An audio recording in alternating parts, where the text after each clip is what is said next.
I'm gonna be honest, I really do not want to be making this video right now. Like, I just don't like, because I feel like people are gonna take this as me talking bad about Dalvin Cook.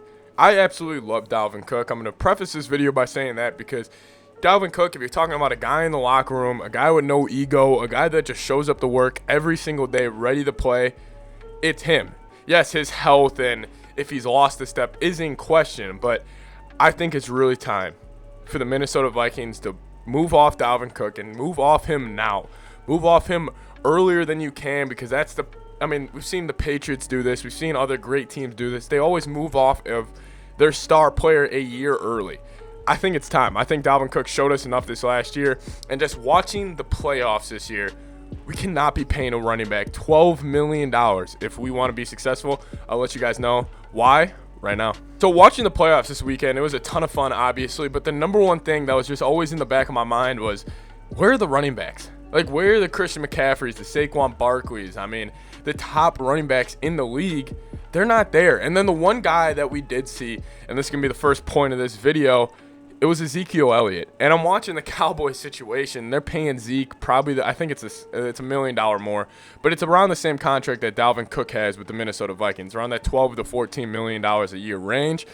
And I'm watching the Cowboys play, and I'm watching Zeke run, and I'm looking at Tony Pollard, and I'm saying, Zeke's not even the best running back on the Dallas Cowboys. The Cowboys have had chances to move off Zeke. They could have traded him last offseason or even the offseason before that, but they've kind of been stuck with his contract. And Zeke is still a top 15 running back. I'm not saying Dalvin is not a top 15 running back, but I think the gap between the second best running back in the league and probably the 25th best running back in the league is not that extreme.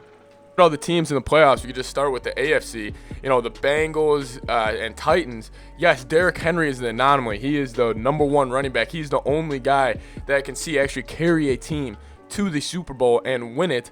But then you look at the Titans all year, they've been fine. They've been finding a way to produce wins without him being there. And that's all credit to Mike Vrabel, of course. But it kind of shows the importance of running back is nowhere near what we think as fans. And I think fantasy football and, jersey sales and, the names of the running back kind of give them more value than really if you're just looking on it on the football field.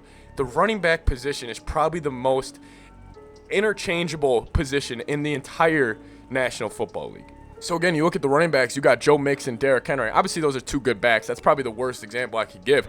But Derrick Henry, he missed some time this year, and Joe Mixon, he's not like the focal point of the offense.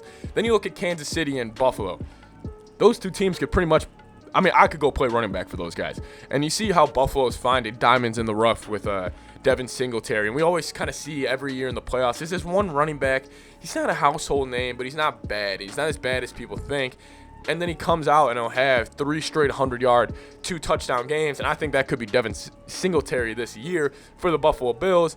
But then the Kansas City Chiefs, running backs in the Kansas City system are interchangeable, probably more than any running back position in the league. Tom Brady, obviously they lost Fournette and Ronald Jones, but they're not paying the running backs too much. You look at Green Bay, they're running the 2 running back system better than anybody. They're going Aaron Jones and A.J. Dillon.